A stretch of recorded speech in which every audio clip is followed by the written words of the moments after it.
Stop protecting what you've built, like what you've built is what holds the value. No, the value is in the builder, his or her knowledge and ability to build again and again if they so desire. On an episode last week, I talked about a conversation recently had at a mastermind in Santa Monica.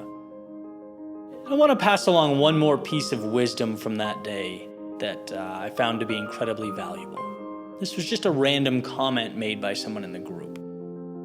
And so to kick off the scenario, someone asks everyone in the room, hey, but what if things don't work out, right? And it was more specific. I forget exactly what it was. Something along the lines of what if the monthly revenue decreases? Or, what if my target or my intended outcome doesn't evolve or unfold the way I wanted it to? What then? Is it worth taking the risk?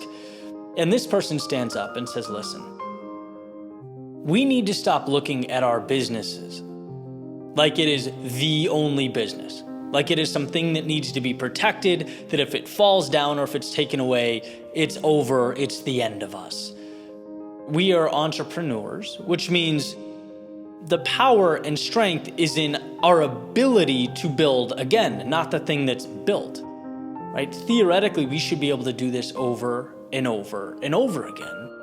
And what we do, and obviously I'm paraphrasing all of this, right? But what we do is we put cages around ourselves and our potential.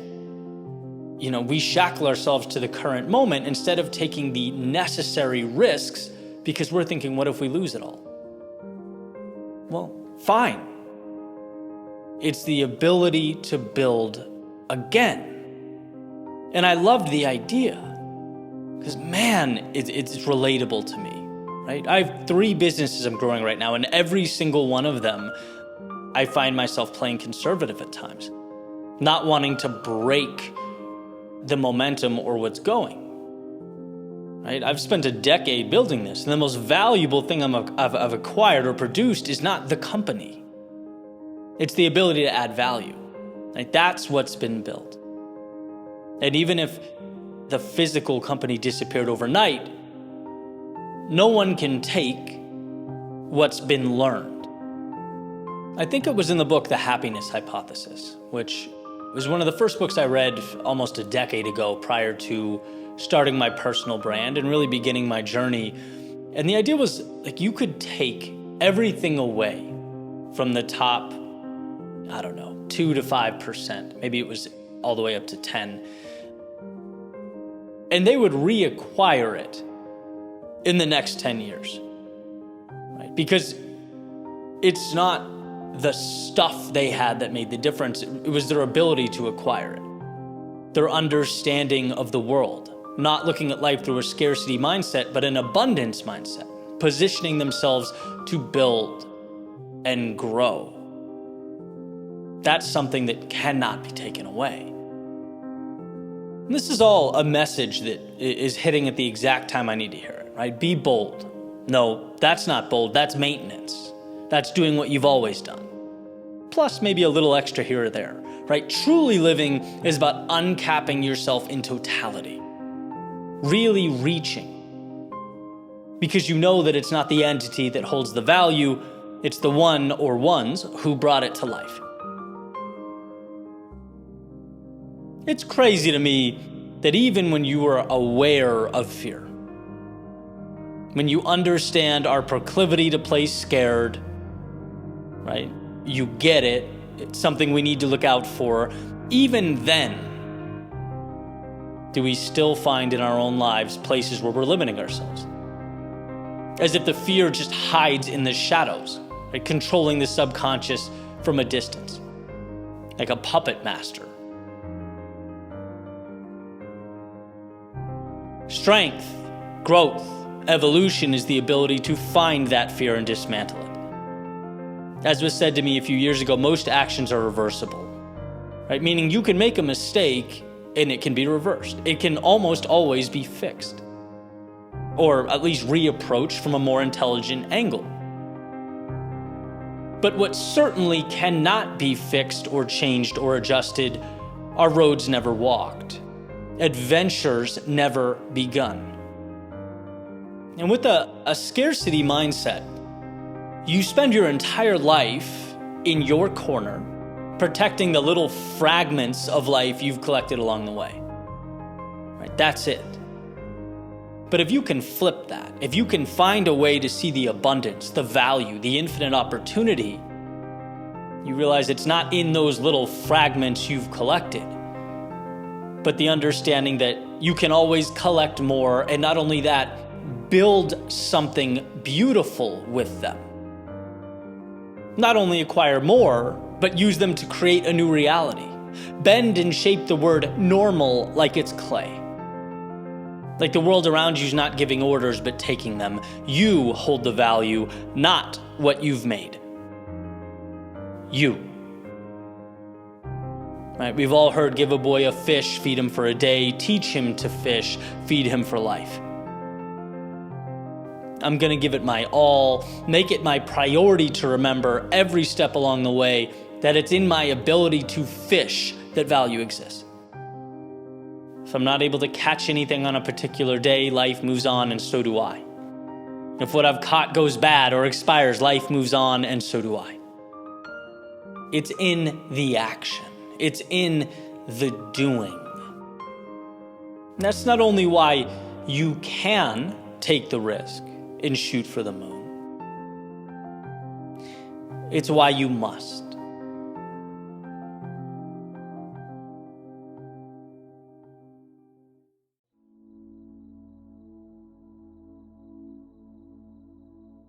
If you want to do yourself a monumental favor, start today.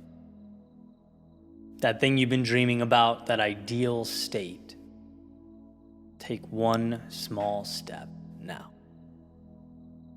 Because I promise you, there'll be a point down the road where you thank yourself. It's just hard to see in the moment. In fact, it's funny how things only make sense in hindsight. You know, our greatest accomplishments are the result of those little unsure, sometimes uninformed steps we took years back. Decisions we made, quote unquote, back then. And how powerful to think that one choice you make today can ultimately become your back then moment. Your inflection point that changed it all. You are constantly, always, every day, navigating a world that contains the pieces for creation. You're an architect, able to build at your discretion. In those current moments, with the vision and determination, will they transform into the back then moments that start everything? One video, poorly edited, sloppily put together, released to the world without aim or direction, was one of my back then moments. A conversation I initiated with someone who has since changed my life, a back then moment. Choosing to move or adjust or stop or start, all back then moments. Those critical inflection points that change everything. The things we need most tend to, not be a surprise to us. I think all of us, whatever they are in our own individual worlds, we're aware. We know what needs to be done. The challenge is friction in making it happen, right? Either we're scared in the moment, or that road to the ideal state seems like a road too far to walk.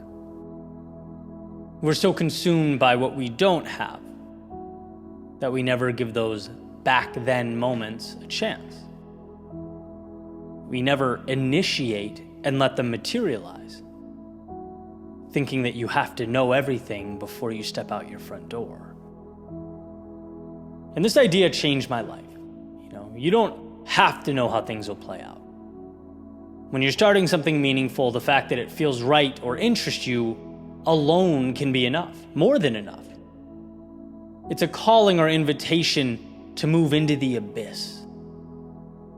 That powerful proverb so many of us have heard, The best time to have planted a tree was 20 years ago. The second best time is now. It's like we need to start unrolling the red carpet.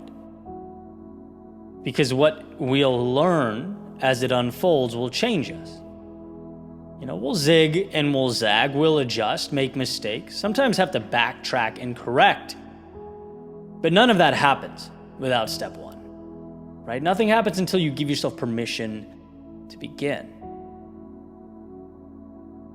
There's a saying, do one thing every day that scares you. Why? Because you learn to see past the facade that is the fear of starting.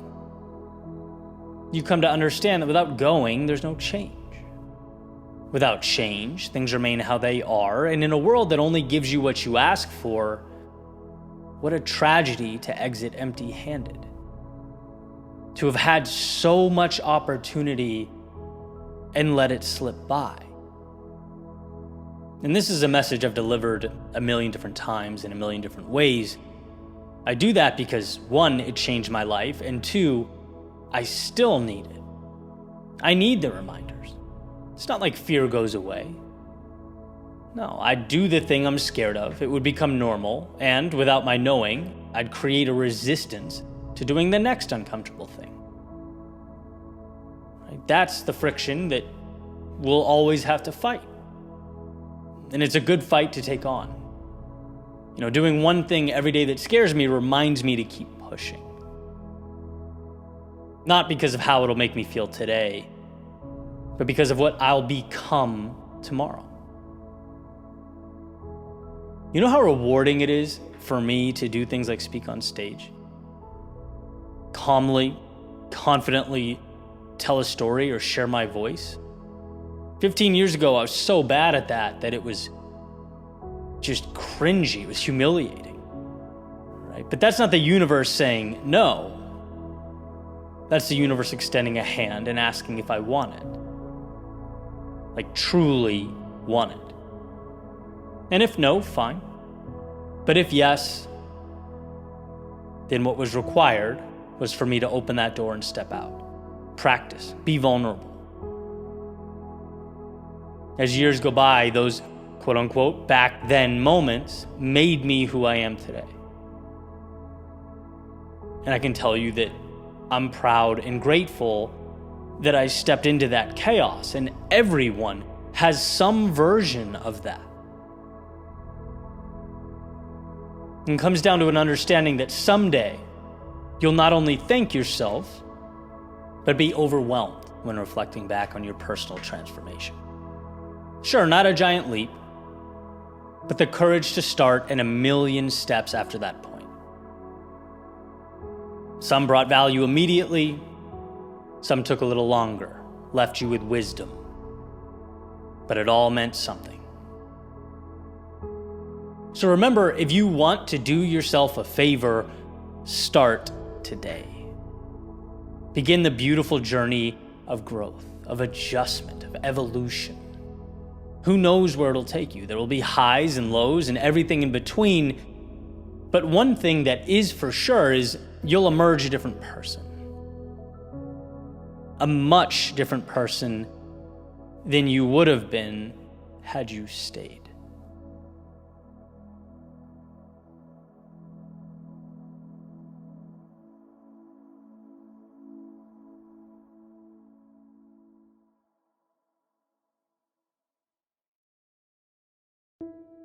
Sometimes we convince ourselves that right now isn't quite right. It's not the wrong time necessarily, but soon. We'll have that thing that will make the perfect launch point soon. So we'll wait. Right? You hear it a lot with hopeful creators, right? As soon as I get the camera, I'm going to start the podcast. As soon as I feel inspired, I'll start writing. Or how about this one we can all relate to in some way? As soon as it's January 1, I'll start taking care of myself and my health. And I'm not talking about this because I read about it. I'm talking about it because I live it. It's an adversary I'm always up against. The allure of waiting for that perfect moment. But here's the deal. When you start now, the imperfections become part of the value. People see imperfections and become inspired by them. He started getting in shape in his garage with 2 dumbbells. Look at that. She started writing her novel in a notebook, waiting to pick her kids up from school.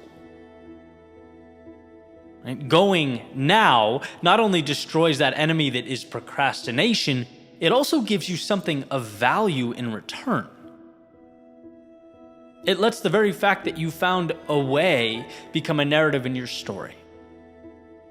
It allows your imperfections to become your greatness. I recently relocated my studio to Scottsdale, a move that, according to the moving company, would take 7 to 10 days. 24 days later, I realized that there are places in life where you can attempt to cut costs. Moving companies should never be one of those things. I found myself with the recording equipment in my camera bag that I travel with and some empty boxes. Right, I'm waiting for my stuff to show up 1 week, 2 weeks, 3 weeks. Soon it'll arrive. And I'll be able to record then. Because right now there's no lighting. Right now I don't have my tripod. I don't have anything to, put behind me in the set. It's like, wait. Or how about this? You take the empty shelves and you make them intentional. You lean boxes against the wall. You have a life transition set, right?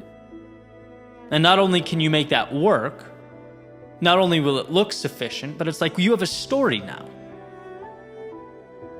We like to hear about the times others made something out of an apparent nothing. It's relatable. And that's actually where the fun stuff is in any conversation. I'm recording this in a hotel room, doing what I can with what I have. And so when you find yourself feeling not quite ready and the temptation is to wait, rather than hold out hope for a fake perfection that never comes, why not unpack the beauty contained in the present moment? Or put a much more practical way, the opportunity contained in the present moment. Why not begin with less and tap into something that no other time in your life will have but now? Start your podcast using your phone. Mediocre visuals and echoey audio. Let this be the beginning that you look back on and smile. Remember how fun those episodes were? That mediocre at best equipment and stories about where we were in life. Start working out now. Can't get to the gym? Do it in your garage, in your living room.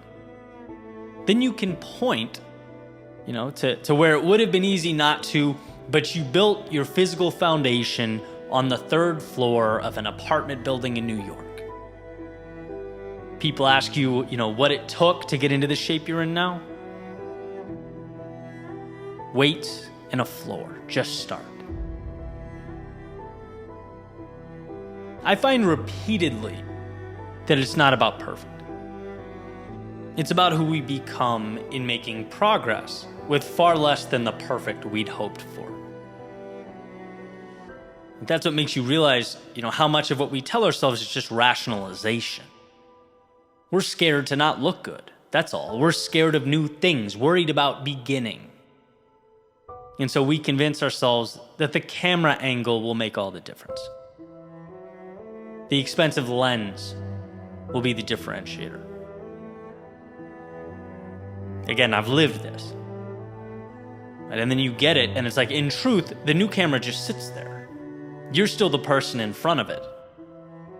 And what you say in front of your phone versus a $2,000 Sony is still entirely dependent on you.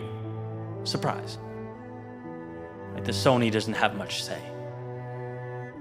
And so I call you to think less about the set and more about what's going on within it. The amount you can do with what you have now will astound you. How little we need is truly magical. In these last 3 weeks have emphasized that for me. 2 pairs of shoes, 2 pairs of jeans, some t-shirts, and a camera. I didn't miss much. Because my ability to think and share ideas didn't get packed away and put in the truck with everything else. That stayed with me. And we all have some version of that in our own lives. That's what matters. You are LeBron at something. So cherish that. Bring that to the world, regardless of the circumstances. You can put LeBron on a broken down court with no nets, he'd still be pretty good. Right? The environment becomes something different, something enjoyable because of its novelty. Too often we miss the value, because of the details. So, I'll end with this. Don't seek perfection. Seek to start now with what you have so that you can give more of yourself to the world. You can give more of yourself when you're unsure. Give more of yourself when you're lost. Give more of yourself when you're starting. Give more of yourself when you don't have all the tools you wish you had. Give more of yourself at the beginning. Give more at the middle and at the end. Anything that suggests you need some miracle in the mail before you can begin or tap into what matters is fear. It's nothing more and nothing less. So start. Start for the world and for the story you'll be able to share by simply initiating the climb.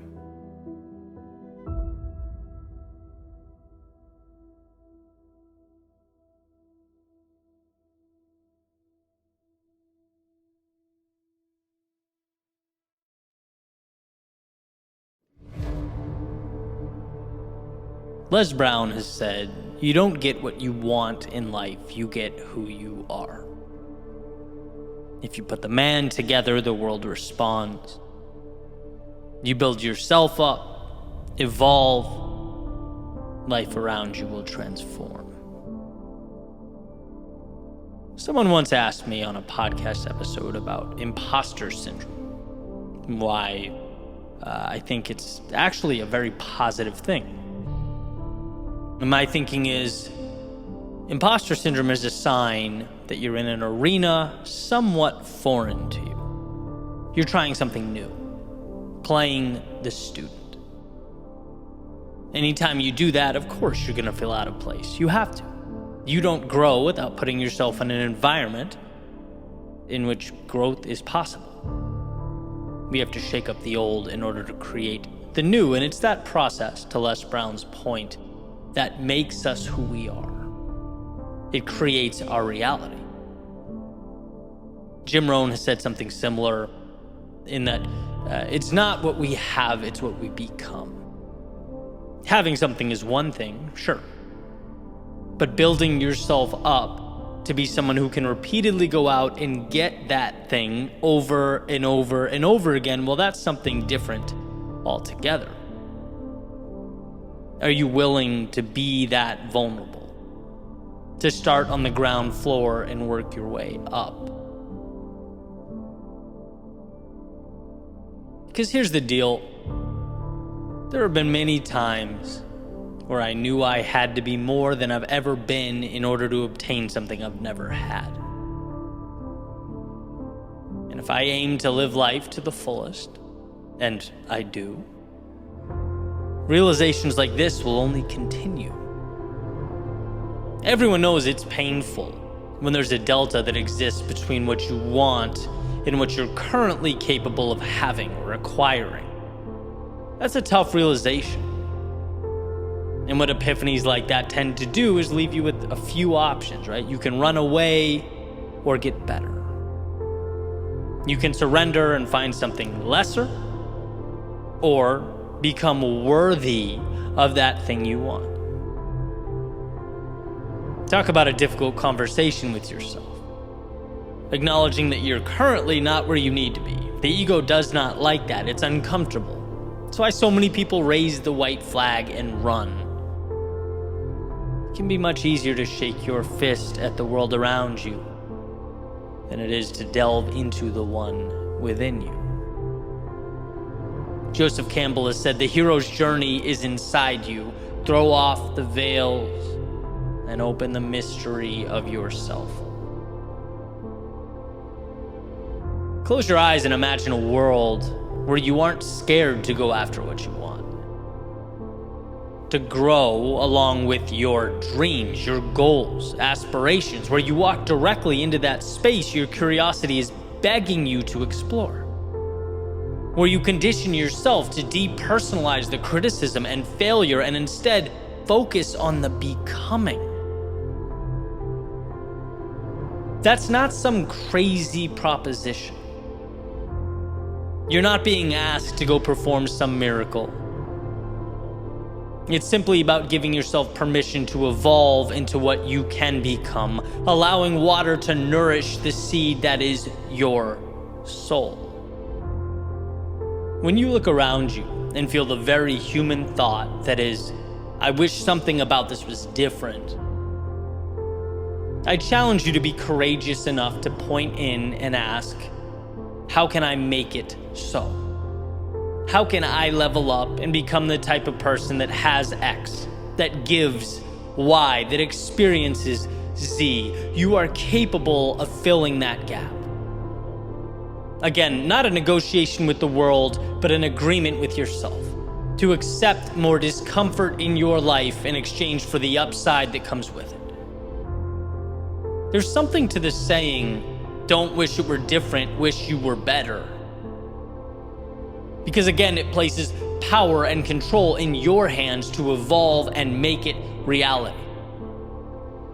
It's crazy to me how easy it is, and because of that, how many people complain about something their entire lives without owning the change. Becoming the person who lives differently, sees differently, feels differently. It's all there. You get in life who you are. And how incredible that who you are never ends. It's limitless. And if you're willing to push, to grow and change, it is your ticket to the ride of a lifetime.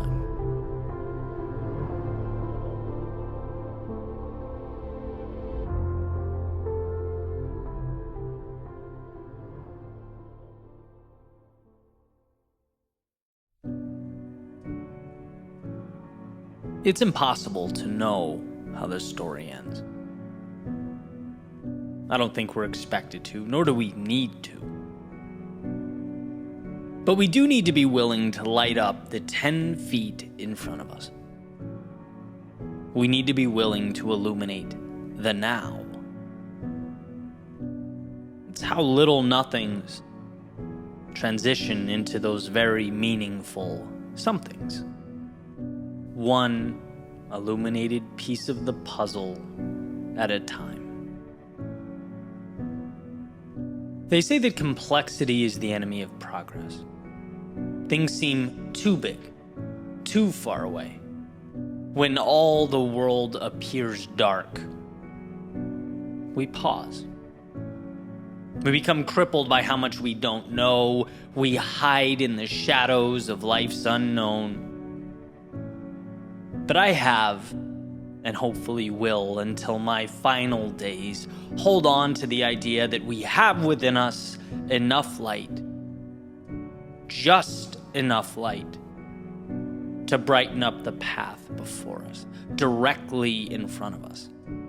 It's always been just enough to get through anything.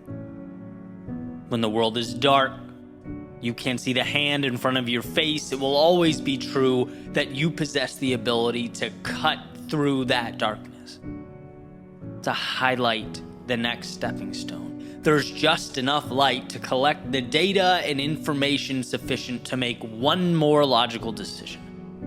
One more. To take one shaky and uncertain step. It's amazing what they become over time. See, I've spent some time in that metaphorical darkness.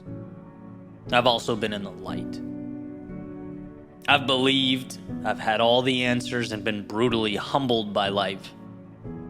There have also been times where I bet on myself when the odds were small and emerged victorious. Whether up, down, high or low, the saving grace was remembering that if I turned the light on, the headlamp initiating from my eyes and projecting out into the world, it would always provide enough for me to do perhaps the most important thing I'm capable of doing, moving forward.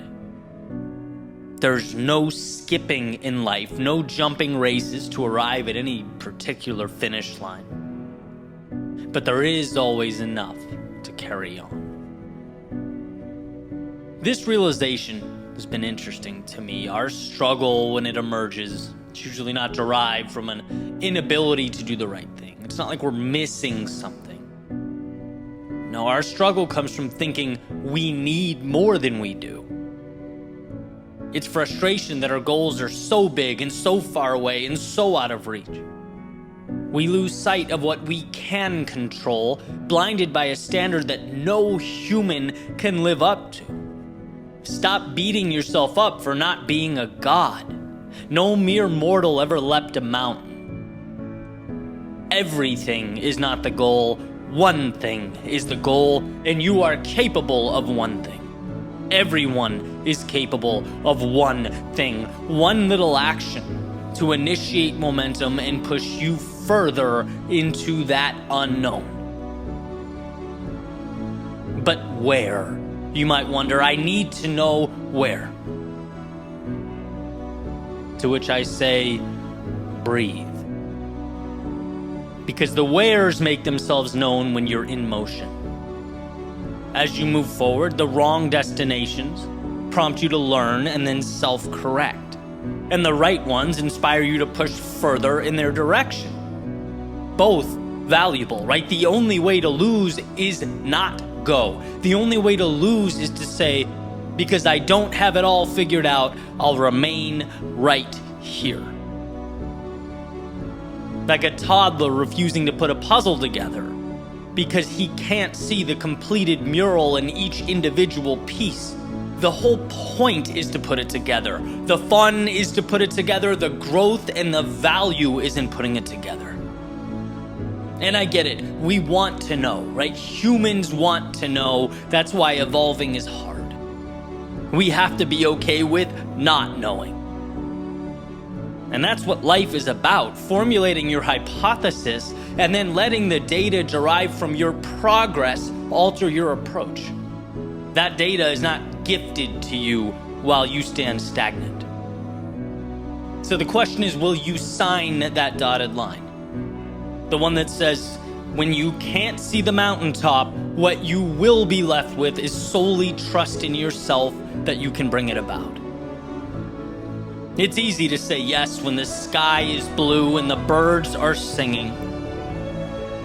But amidst the storms, when your mind begins to whisper that perhaps it will never end, when it begins to ask you if there was ever even a point, after all, look around, there's nothing but gray. That is when you have to remember the rules of the game. That's when you have to remind yourself it's not about knowing, it's about trusting, about creating puzzle pieces, not finishing murals. Anyone can create just one puzzle piece, and then just one more, and just one more. Because yes, it's difficult, as is life, but you'll remember why as you move into the storm and watch all those little pieces connect around you.